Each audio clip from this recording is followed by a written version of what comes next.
Hello everyone, आप सभी का स्वागत है मेरे चैनल गोल्डन पेजेस में। तो मैं हाजिर हूँ आप सभी के लिए एक न्यू स्टोरी लेकर। ये स्टोरी हॉरर है और साथ ही ओमेगा वर्स है। ज़्यादा कुछ नहीं बताऊँगी इसके बारे में, चलिए आगे बढ़ते हैं। स्टोरी का नाम है थर्स्टी फॉर ब्लड। शुरुआत एक शौक से हुई थी। शाम का वक्त था। बीजिंग की भीड़ से भरी सड़कों पर एक लड़का तेज़ी से चलता जा रहा था, हाथ में कैमरा, कंधे पर बैग और चेहरे पर जुनून। उसका नाम था लैन वांगजी। 25 साल का ये लड़का आम नहीं था, वो एक यूट्यूबर था। उसका चैनल फियर फाइल्स विथ वांगजी पिछले कुछ महीनों से सुर्खियों में था। वांगजी का शौक था डरावनी जगहों पर जाकर सच्चाई का उजागर करना। भूतिया हवेली, वीरान टनल, पुरानी स्कूल, आत्महत्या की जगह, जहाँ भी डर होता वांगजी वहीं पहुंच जाता। डर को देखकर पीछे हटने वाला नहीं हूँ मैं, डर को कैमरे में कैद करके पैसे कमाने वाला हूँ, वांगजी हमेशा यही कहता। उसका दोस्त सिचेन कई बार उसे रोक चुका था। तू हद से ज़्यादा रिस्क लेता है वांगजी, किसी दिन ये डर तुझे खा जाएगा। सिचेन की बात पे वांगजी हंस देता था और कहता था, डर उन्हीं को लगता है जो सच्चाई से डरते हैं और मैं डर को एक्सपोज करता हूँ। एक मेल जिसने इस कहानी की शुरुआत की। सब्जेक्ट गुसु लैन clan the village of the cursed bride from no name. उस मेल में भेजने वाले का कोई नाम नहीं था, बस कुछ शब्द लिखे थे। अगर सच्चे हो तो इस जगह में जाओ जहाँ कोई नहीं जाता, जहाँ एक रूह अब भी इंतज़ार करती है। उसका प्यार अधूरा था, अब वो बदले में खून मांगती है। लैन क्लैन गुसु। नीचे एक ब्लरी सी तस्वीर थी, एक पुराना गांव, जले हुए घर और बीच में एक टूटा हुआ महल। ये सब उस फोटो के कोने में लिखा हुआ था। जहाँ मोहब्बत जलती है वहाँ सिर्फ राख नहीं, चीखें भी होती हैं। ये सब पढ़ने के बाद वांगजी का दिमाग बाहर ना उठा। वांगजी ने हंसते हुए कहा, अगर ये सच है तो ये मेरी सबसे बड़ी स्टोरी होगी। वांगजी का इरादा कुछ ऐसा था, उसने इस जगह में जाने का सोच लिया था। वांगजी ने सिचेन से कहा, सिचेन मैं गुसु जा रहा हूँ, वहाँ एक श्रापित जगह है जिसका नाम लैन क्लैन है। कोई नहीं जाता वहाँ, पर मैं जाऊँगा। वांगजी की बात को सुनकर सिचेन डर गया। सिचेन ने डरते हुए वांगजी से कहा, लैन क्लैन का नाम तो मैंने भी बचपन में सुना है। मॉम बताती थी वहाँ के लैन महल में एक ओमेगा की आत्मा रहती है। जिसने भी वहाँ रात बिताई वो लौट कर नहीं आया। सिचेन की बात को सुनकर वांगजी मुस्कुराया और कहा, तो मुझे मिल गया मेरा नेक्स्ट कंटेंट। वांगजी ने सफ़र की तैयारी की। वांगजी ने एक DSLR, 2 प्रो कैमरा, एक drone, emergency light, power bank, mic और एक चाकू पैक किया। साथ ही लिया अपनी मॉम की दी हुई एक रेड कलर की लॉकेट। वांगजी की मॉम हमेशा कहती थी, बेटा जिन जगहों पर हम इंसान की ताकत काम नहीं आती वहाँ गॉड की ताकत चलती है, तो इस लॉकेट को हमेशा अपने पास रखना, ये तेरी रक्षा करेगा हर बुरी शक्ति से। बीजिंग से गुसु तक का सफ़र 3 दिनों का सफ़र था। ट्रेन से गुसु, फिर गुसु से जीप लेकर एक अनजान सड़क जो लैन क्लैन तक ले जाता था। वांगजी जीप पर बैठा था और लैन क्लैन की तरफ जा रहा था। वहाँ का स्थानीय ड्राइवर रुक गया।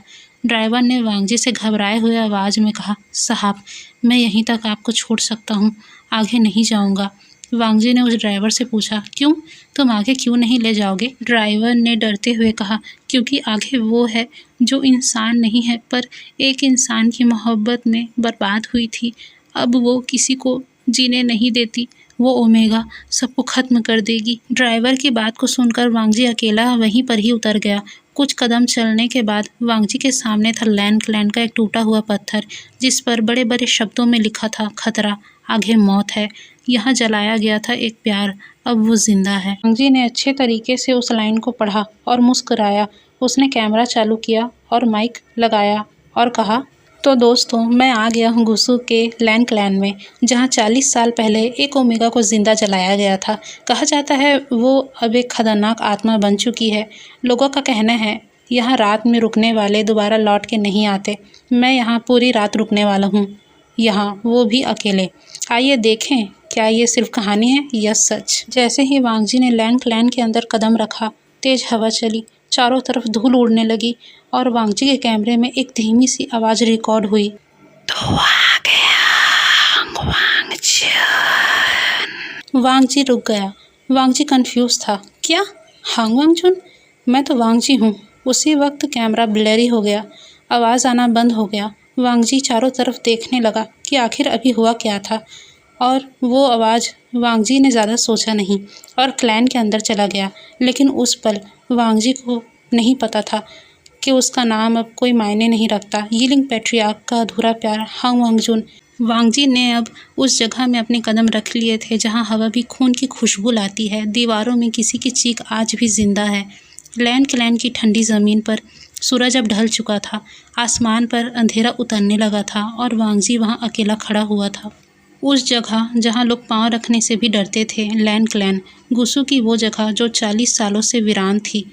ना कोई इंसान, ना कोई जानवर, सिर्फ टूटे हुए घर, सूखे कुएं, जगह जगह पर राख के ढेर। लेकिन वांगजी का दिल ऐसी चीज़ों को देखकर धड़कने के बजाय उत्सुक था। कैमरा ऑन और सन्नाटा शुरू। वांगजी ने बोलना शुरू किया, तो दोस्तों, मैं हूँ वांगजी और मैं पहुँच चुका हूँ गुसू के लैंड क्लैन में। यहाँ एक ओमेगा की रूह की कहानी मशहूर है। यिलिंग पैट्रियार्क नाम की एक ओमेगा जो 40 साल पहले यहाँ जिंदा जलाया गया था। कहते हैं वो अब भी यहीं रहती है। वांगजी ने चारों तरफ कैमरा घुमाया। हर तरफ सन्नाटा, हवा की साए साए की आवाज़ और एक अजीब सी बदबू जैसे जला हुआ मांस। एक टूटा महल और एक नाम। उस क्लैन के बीचों बीच एक महल था, काले पत्थरों से बनी। उसकी दीवारों पर अजीब तरीके के निशान थे। उस महल के दरवाजे के ऊपर फेडेड रंग से लिखा गया था, यिलिंग पैट्रियार्क निवास। वांगजी ने दबी सांसें ली और कहा, क्या सच में यही थी वो ओमेगा? वांगजी उस लिखावट को देख ही रहा था कि दरवाज़ा अपने आप चरमराया और खुद ब खुद खुल गया। वांगजी हैरान था, पर वो अंदर गया। वांगजी के उस महल के अंदर घुसते ही वहाँ की हवा बदल गई। उस महल की दीवारों पर कोयले से लिखा हुआ था, जलाया मुझे, जला दूंगी सबको। मोहब्बत अधूरी रही, अब मौत पूरी होगी। हांग वांगजुन, मेरा खून तुझसे प्यारा था। वांगजी ने उन सभी शब्दों को पढ़ा और कैमरे में रिकॉर्ड किया। लेकिन तभी वांगजी के कानों में धीमी सी आवाज़ गूंजने लगी, एक ओमेगा की, मधुर पर डरावनी, कोई गीत गा रहा हो जैसे।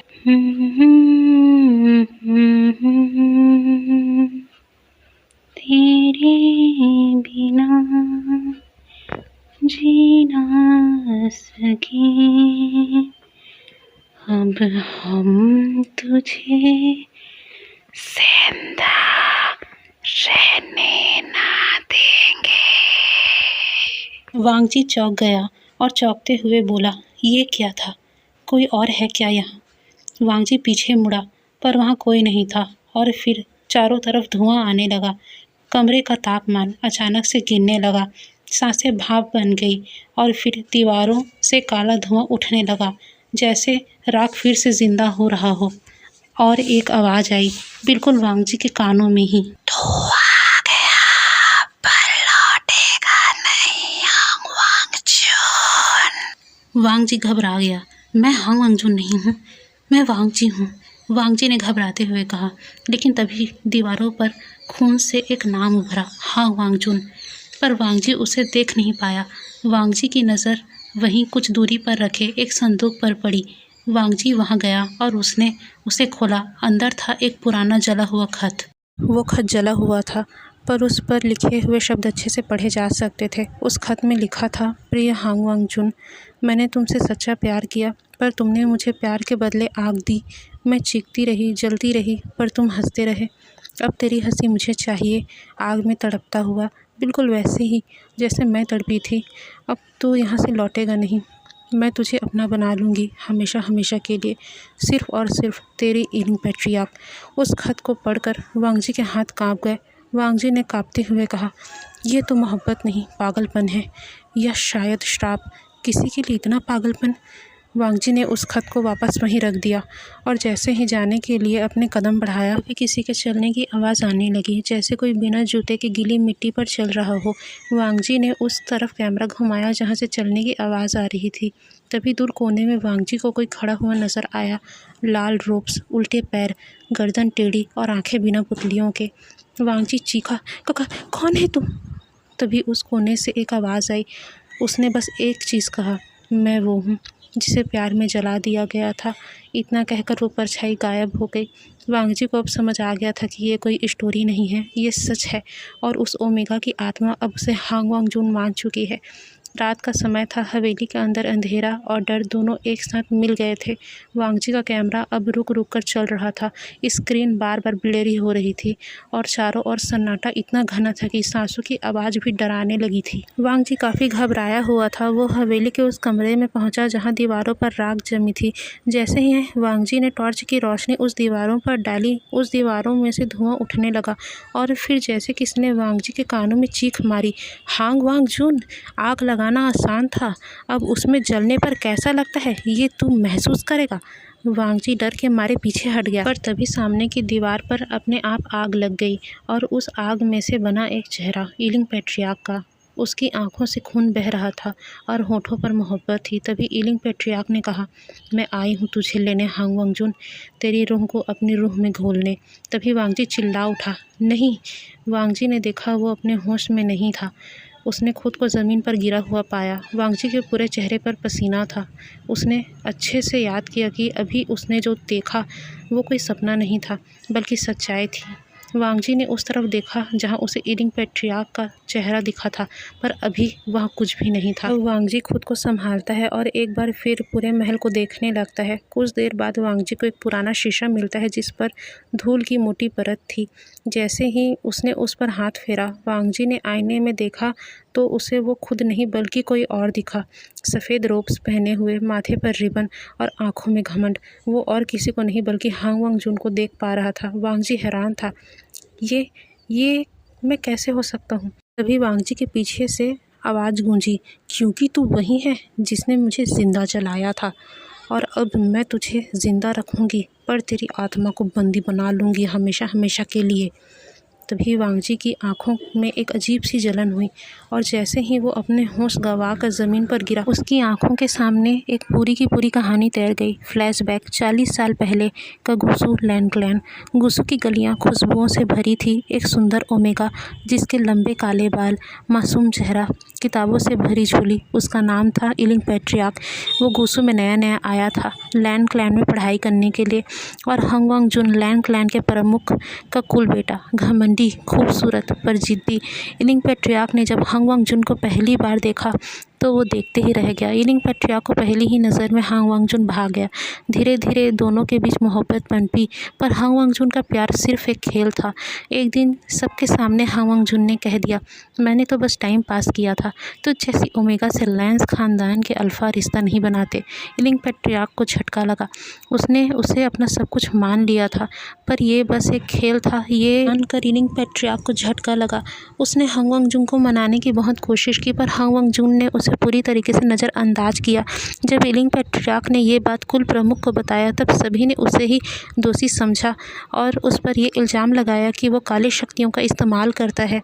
ये बात इतनी बढ़ गई कि लैंडक्लैन के लोगों ने ईलिंग पैट्रियार्क का जीना ही मुश्किल कर दिया और एक दिन बात इतनी ज़्यादा बढ़ गई कि लोगों ने ईलिंग पैट्रियार्क को काली शक्तियों का इस्तेमाल लैंडक्लैन पर करता है ये कहकर उसे धर दबोचा और उसे बहुत सारी खरी खोटी सुनाई। उसे पत्थरों से मारा गया और आखिर में उस बेकसूर ओमेगा को जिंदा आग में जला दिया गया। ईलिंग पैट्रियार्क की दर्द भरी चीखें हवा में गूंज रही थी। वांगजुन सब देख रहा था पर उसके मन में कोई पछतावा नहीं था। तभी ईलिंग पैट्रियार्क ने चीखते हुए हांग वांगजुन से कहा, हांग वांगजुन, तूने मुझे नहीं बल्कि मेरी मोहब्बत को आग का धोखा दिया है। अब तुझे उसी आग में जलना होगा। बार बार प्रेजेंट में वांगजी की आंखें खुली और वो समझ गया कि वही हांग वांगजुन है। वांगजी ने कहा, वो मेरा पिछला जन्म था। मेरी ही गलती ने एक मासूम ओमेगा को एक खून की प्यासी आत्मा बना दिया, इसीलिए वो मुझे मान नहीं रही है। वो मुझे बांधना चाहती है अपनी मोहब्बत में, अपने श्राप में। वांगजी ये सब सोच ही रहा था कि ईलिंग पैट्रियार्क फिर आया, इस बार वांगजी के बहुत करीब। वो उस महल में प्रकट हुआ। उसके काले घने बाल ज़मीन तक लटक रहे थे, चेहरे पर खून लगा हुआ था और उसके रूप में से जलने की गंध आ रही थी। उसने वांगजी के पास आकर कहा, तू आ गया हांग वांगजुन, अब नहीं जाएगा तू मुझसे दूर।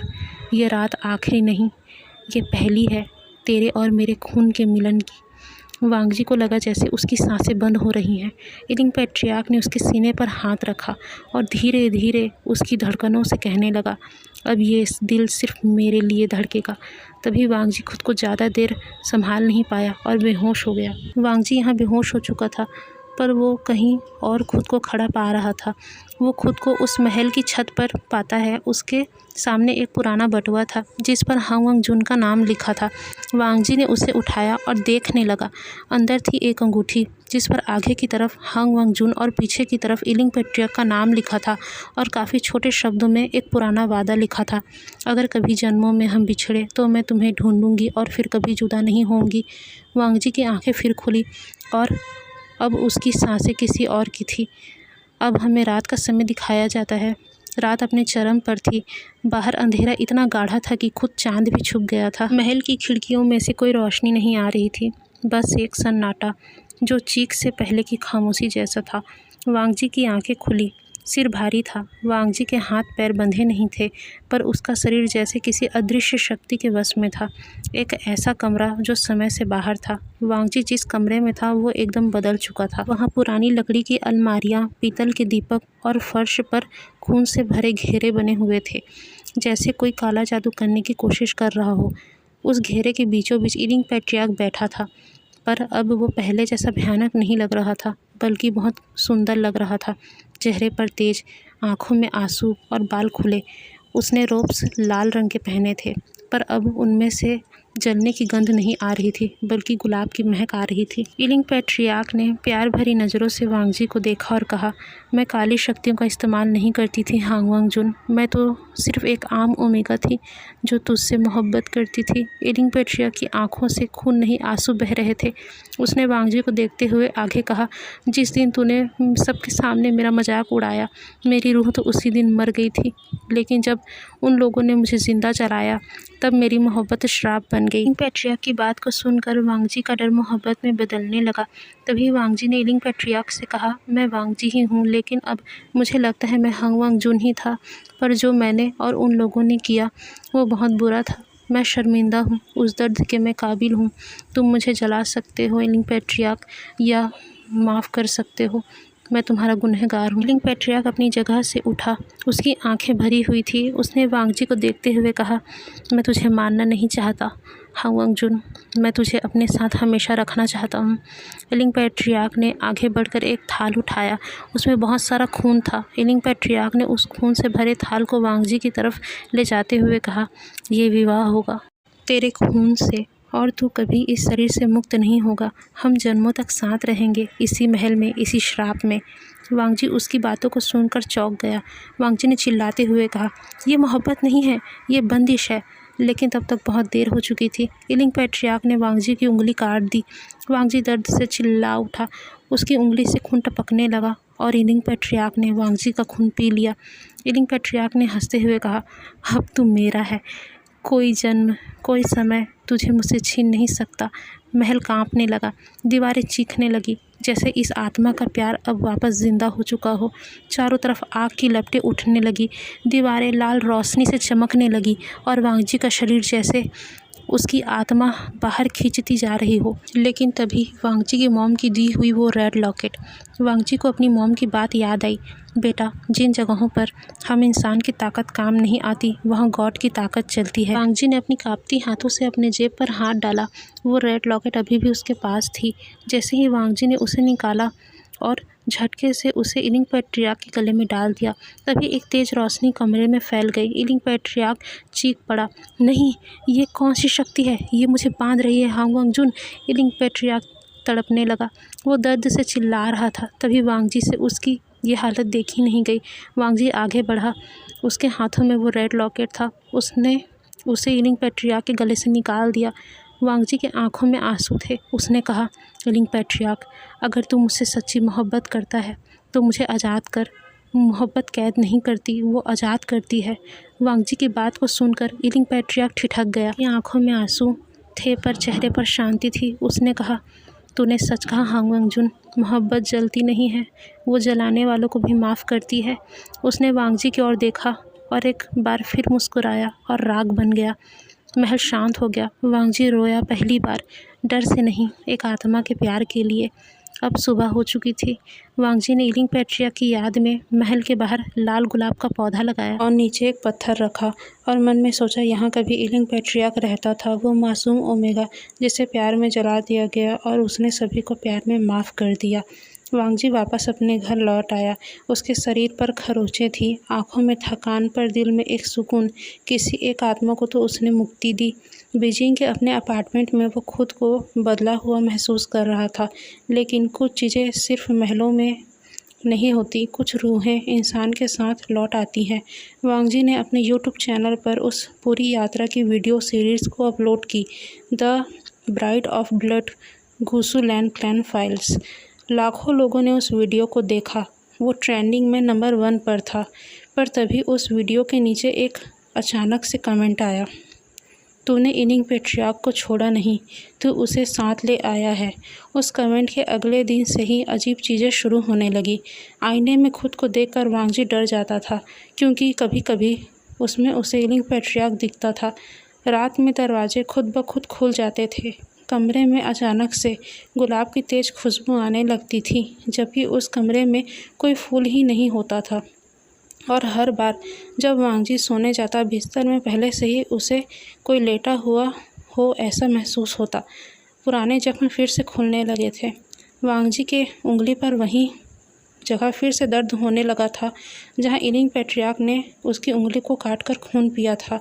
वो दर्द इतना ज़्यादा होता था कि वांगजी दर्द से चीख पड़ता था। और तब एक रात 3:03 कमरे की लाइट बंद हुई और एक आवाज़ आई, तूने कहा था मोहब्बत आज़ाद करती है, पर तू भूल गया हांग वांगचून। मैंने तुझे माफ़ किया था, पर भुलाया नहीं था। वांगजी को समझ आ गया। उसने जो सोचा था कि वो उसे मुक्त कर आया है, लेकिन इलिंग पैट्रियार्क ने खुद को छोड़ा ही नहीं था। उसने बस माफ़ी दी थी। वो अब वांगजी में बस चुका था, उसके अंदर, उसके खून में। दिन में तो सब ठीक रहता था, लेकिन रात में वांगजी अब 2 जिंदगियां जी रहा था। दिन में वो एक सामान्य यूट्यूबर था, लेकिन रात में वो इलिंग पैट्रियार्क की चीखों का गुलाम बन जाता था। वांगजी अब नींद में भी बोलने लगा था, मैं हांग वांगचून हूँ, मैं लौट आया हूँ, इलिंग पैट्रियार्क, मैं तेरा हूँ। उसकी आंखें रात में सफ़ेद हो जाती। ये सब ऐसे ही चल रहा था। तभी एक दिन सिचेन वांगजी से मिलने आया। जब सिचेन ने वांगजी को देखा तो वो घबरा गया। उसने कहा, वांगजी तो बदल गया है, तो पहले जैसा नहीं रहा। मेरी आंखों में वो बात नहीं है, वो इंसानियत नहीं बची। वांगजी ने बहुत धीरे से बोला, नहीं, मैं तो अब उसका हूँ जो आग से बनी है और खून पीती है। सिचेन समझ गया वांगजी किसी आत्मा के चक्कर में फंस गया है। अब उसे बचाने का वक्त आ गया है। सिचेन एक पुराने पृष्ठ के पास गया। उसका नाम था किरण। वो आत्माओं को पढ़ सकते थे, उनकी मन की बात जान सकते थे। किरण ने वांगजी की तस्वीर देखी और उसके माथे पर पसीना आ गया। किरण ने सिचेन से कहा, यह कोई मामूली आत्मा नहीं है बेटा, यह बहुत ही खतरनाक है। यह मोहब्बत की आग है। ये अब उससे प्यार नहीं करता है, ये वांगजी के ज़रिए खुद को ज़िंदा रखना चाहता है। किरण की बात को सुनकर सिचेन घबरा गया। उसने पूछा, क्या कोई उपाय है वांगजी को उससे दूर करने का? किरण ने जवाब दिया, हाँ, हमें उसे पूरी तरीके से इस दुनिया से आत्माओं की दुनिया में भेजना होगा, जिसमें वांगजी को दोबारा उसी महल में ले जाकर इलिंग पैट्रियार्क के रूह को अंतिम बार विदा करना होगा, वरना धीरे धीरे वांगजी पूरी तरीके से हांग वांगचून बन जाएगा और फिर इंसानी दुनिया से उसका नाता टूट जाएगा। उस महल का दरवाज़ा फिर से खुलने लगा था। इलिंग पैट्रियार्क फिर से लौटने वाला था। वांगजी के साथ इतना कुछ हो रहा था कि वांगजी की मानसिक हालत बिगड़ने लगी थी, जो सिचेन अच्छे से समझ पा रहा था। सिचेन ने वांगजी को किसी तरह समझाया और उसकी मानसिक हालत का इलाज करवाया और पृष्ठ किरण के साथ गुसू के लैंड क्लैन के लिए निकल गए। वांगजी की किस्मत उसे वहाँ फिर ले आई जहाँ एक मोहब्बत अब भी अधूरी थी। वो तीनों वहाँ पहुँच चुके थे। वांगजी चुप था, लेकिन उसकी आंखें अब शांत नहीं थी। वो 2 रंगों में जल रही थी, इंसानियत और आत्मा की। महल के अंदर किरण ने एक खास तरह के मंत्रों से एक मंडल बनाया। उस मंडल में जली हुई राख, वांगजी का थोड़ा खून और ताज़ी गुलाब की पंखुड़ियाँ और चारों दिशाओं में जलते हुए कैंडल्स थे।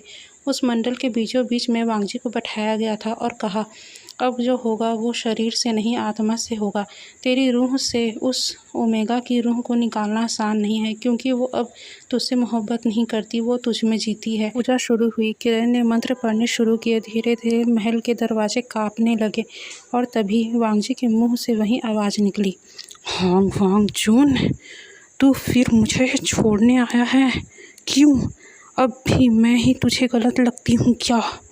एलिंग पैट्रियार्क की बात को सुनकर वांग जी काँपने लगा। तभी सीचेन ने वांग जी का हाथ थाम लिया। सीचेन ने कहा, एलिंग पैट्रियार्क, अगर तूने सच्चा प्यार किया है तो वांग जी को आज़ाद कर दे।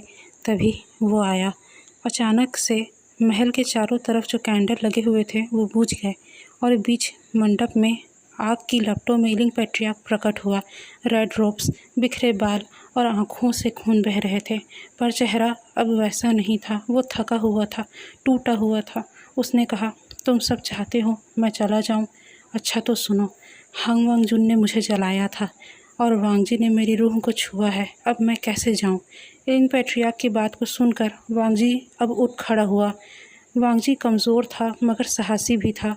वांग जी ने कहा, एलिंग पैट्रियार्क, मैं हांग वांगजुन नहीं हूँ। देखो मुझे, मैं वांग जी हूँ और मैं तुमसे डरकर भाग नहीं रहा हूँ।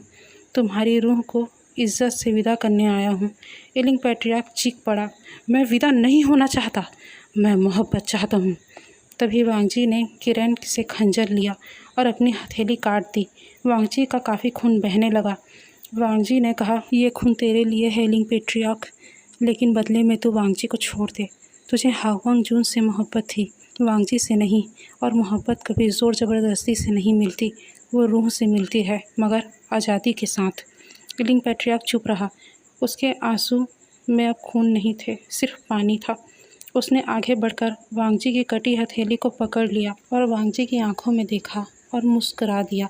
एलिंग पैट्रियार्क ने वांग जी से कहा, तेरा प्यार मुझे माफ़ करने आया है, हांग वांगजुन का नहीं। वांग जी का तो मैं तुझे माफ़ करता हूँ और ख़ुद को भी। फिर वो पीछे हट गया और हवा में राख बनकर बिखर गया। एलिंग पैट्रियार्क के राख बनते ही सारी कैंडल्स अपने आप ही जल गए। वांग जी ज़मीन पर गिर गया मगर उसकी सांसें चल रही थी। सीचेन की आंखों में आंसू थे, डर के नहीं, राहत के, क्योंकि एलिंग पैट्रियार्क अब चला गया था। अब ना ही कोई मोहब्बत की चीख थी और ना खून की प्यास। उस महल में एक गुलाब रख दिया गया। यहाँ एक मोहब्बत ने आत्मा को छोड़ा और इंसान को बचा लिया। इस बात को पूरे 6 महीने बीत चुके थे।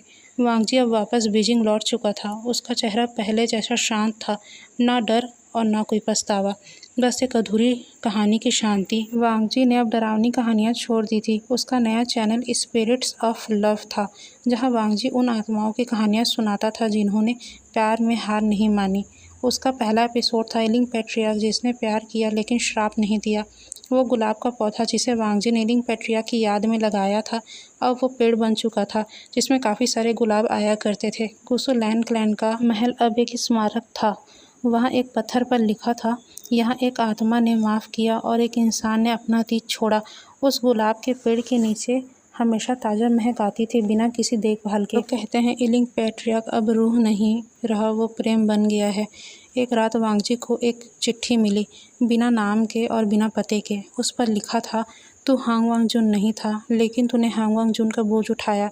तूने मुझे आज़ादी दी जब मुझे खुद से भी डर था। अब मैं हवा में हूँ, फूलों में हूँ, और जब भी तू कभी थके तो मेरे गुलाब के पेड़ के नीचे आकर सो जाना, क्योंकि मैं तुझे हमेशा देख रहा हूँ। मोहब्बत में रूह नहीं रह जाती, वो बस एक एहसास बन जाती है।